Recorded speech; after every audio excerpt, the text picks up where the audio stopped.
दोस्तों 2 अप्रैल को लोकसभा में वक्फ बिल विधेयक है उसे पेश किया गया और पास भी हो गया।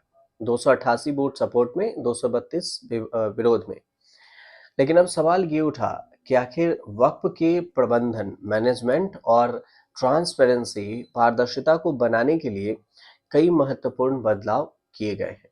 तो फिर सरकार इस विधेयक को लेकर गंभीर भी बता रही है। बीजेपी ने अपने सभी सांसदों को समर्थन में वोट करने का निर्देश दिया है। विपक्ष ने इस विधेयक का कड़ा विरोध किया और इस बीच राज्यसभा में बाकी है, लोकसभा में बिल पेश हो चुकी है। लेकिन सीओ की भूमिका भी तेज होगी। तो फिर सवाल ये कि वक्फ बोर्ड के सीईओ कौन होंगे और उनकी क्या जिम्मेदारी होगी, कितनी उनकी सैलरी होगी, आपको इस वीडियो में बताते हैं कि वक्फ के सीईओ की सैलरी क्या होगी। वक्फ बोर्ड के जो सीईओ है वो होते कौन है, सबसे पहला सवाल ये। वक्फ बोर्ड के जो सीईओ है वो एक वरिष्ठ प्रशासनिक अधिकारी होते हैं जो कि राज्य वक्फ बोर्ड के कामकाज और प्रबंधन, मैनेजमेंट की जिम्मेदारी संभालते हैं।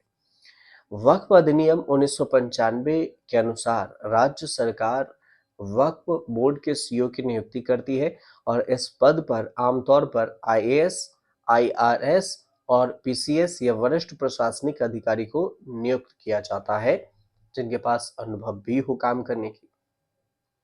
सीईओ की जो जिम्मेदारियां हैं, उस जिम्मेदारियों की अगर बात करें कि सीईओ की जिम्मेदारी क्या होगी, तो वक्फ बोर्ड के सीईओ होगी, उनकी मुख्य जिम्मेदारी राज्य में वक्फ संपत्तियों का सही तरीके से उपयोग और सुरक्षा सुनिश्चित करना होता है। वे कानूनी मामलों की निगरानी करते हैं और किसी भी गड़बड़ी पर आवश्यक कार्रवाई करते हैं। इसके अलावा वे बोर्ड के कर्मचारियों की नियुक्ति और उनके कामों की समीक्षा भी करते हैं।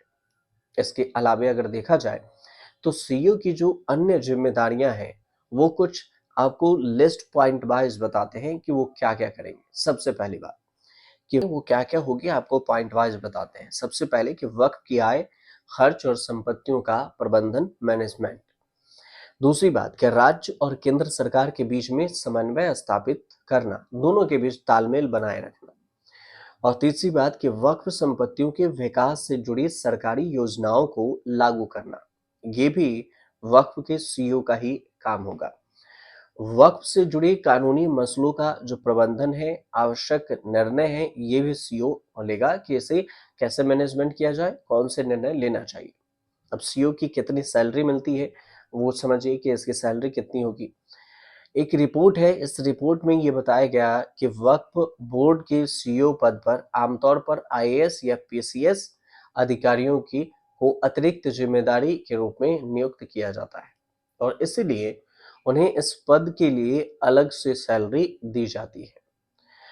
अलग से सैलरी अगर देखें तो नहीं दी जाती है, बल्कि वे मूल वेतन पर ही काम करते हैं, जो उनकी सरकारी सैलरी होगी आईएएस की या पीसीएस की, वही पर। विधेयक में बदलाव क्या किए गए हैं ये भी समझिए। इस विधेयक में देखिए तो वक्फ संशोधन विधेयक 2025 में कई महत्वपूर्ण बदलाव प्रस्तावित है और इसे रखा गया है, जिसे लोकसभा में अब तो पेश हो गया और पास भी हो गया।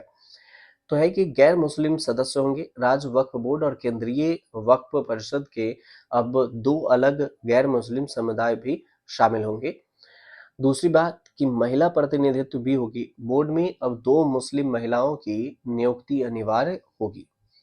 मतलब 2 मुस्लिम महिला अलग, मुस्लिम से अलग गैर मुस्लिम महिला होंगी। पारदर्शिता, जवाबदेही होगी। विधेयक का उद्देश्य है कि वक्फ संपत्ति के बेहतर प्रबंधन और ट्रांसपेरेंसी को सुनिश्चित किया जाए। और एक और बात, जो दूसरी बात कि विपक्ष का जो विरोध है वो किन किन चीजों को लेकर है, आपत्ति क्या है, तो ये समझिए। जो इस विधेयक को लेकर विपक्ष ने आपत्ति जताई कि उनका कहना ये है कि सरकार वक्फ बोर्ड के मामलों में गैर मुस्लिम सदस्यों को शामिल करके इसके मूल उद्देश्य को सरकार खत्म कर रही है और इससे बदलाव से ट्रांसपेरेंसी और जवाबदेही को भी बढ़ावा देने की बात हो रही है। तो फिर कई सारे सवाल भी बने और उठे और इस सब के बीच में 12 घंटे की बहस 2 अप्रैल को हुए लोकसभा में और फिर देर रात होते होते 12 घंटे के बाद इस बिल को पास किया गया। 288 सपोर्ट में, 232 विरोध में वोट पड़े।